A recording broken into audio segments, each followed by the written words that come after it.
Hi, it's Naga Max. 12th NCERT Maxல 7th chapter integral exercise 7.2ல second sum. ஓகேவா?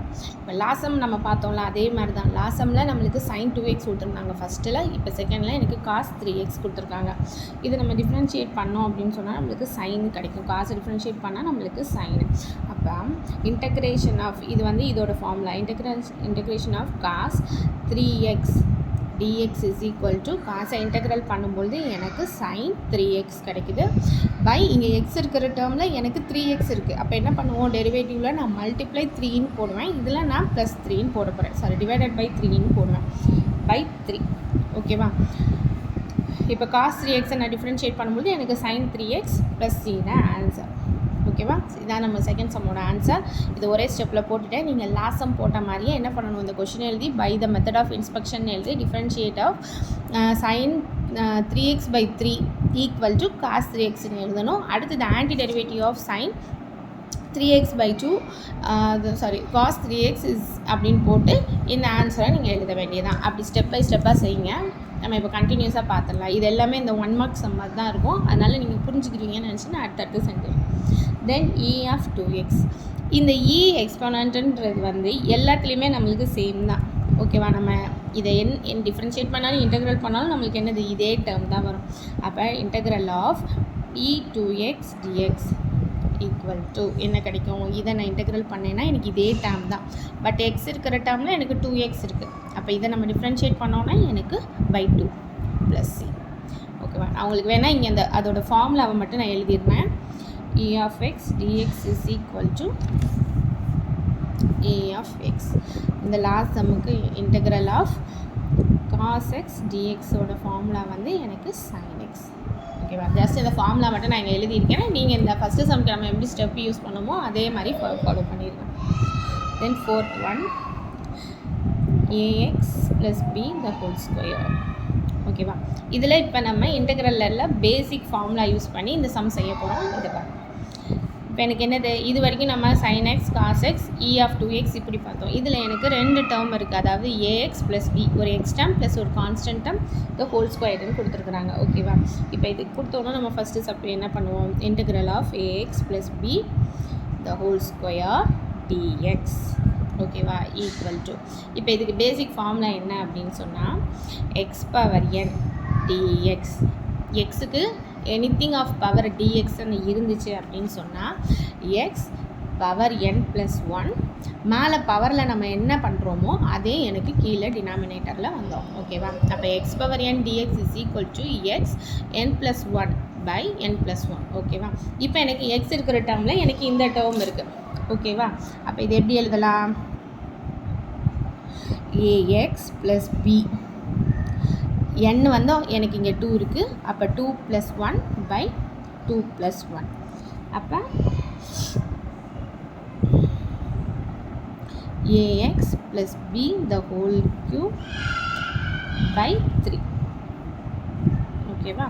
இப்போ என்னென்னா எனக்கு இங்கே கான்ஸ்டன்ட் டேர்ம் b இருக்குது. நம்ம இதை டிஃப்ரென்ஷியேட் பண்ணோம், நம்மளுக்கு இங்கே மேலே பவர் இருக்கும், இந்த a அப்படியே வந்துடும். அதனால் ax ப்ளஸ் b இங்கே க்யூபன், இது க்யூபன் ஆயிடும். இப்போ b இதை டிஃப்ரென்ஷியேட் பண்ணும்போது எனக்கு என்ன இருக்குது, a மட்டும் இருக்குது.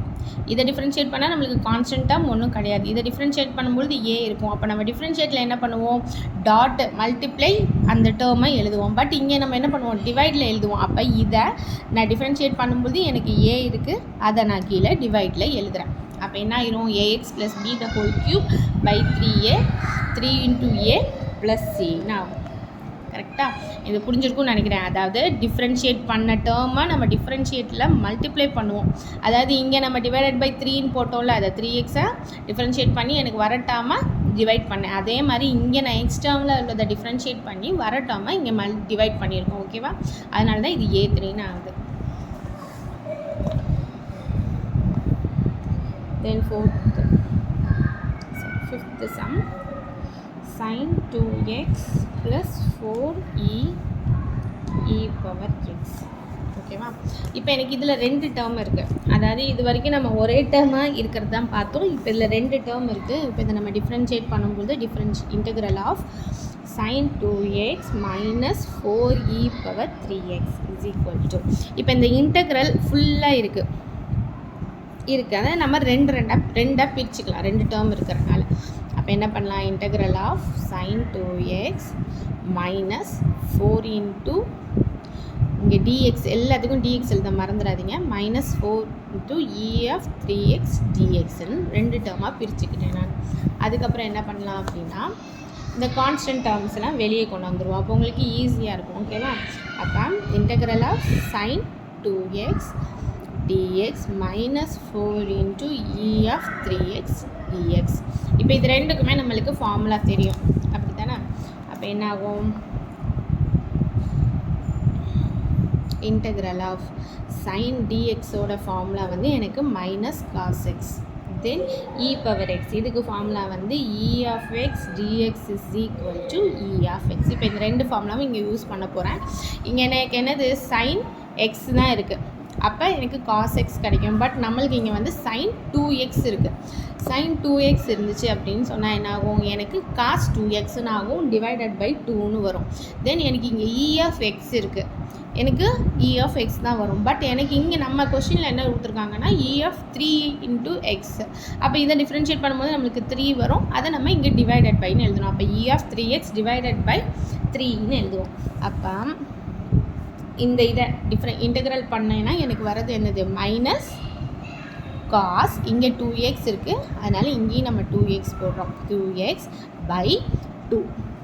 அடுத்து இந்த மைனஸ் 4, இதை இன்டெக்ரல் பண்ணும்பொழுது e of x வரணும். இங்கே 3x இருக்கிறதுனால நான் e of 3x பை இங்கே e into 3 இருக்குது, அப்போ நான் 3ஆல் டிவைட் பண்ணுறேன், ப்ளஸ் c.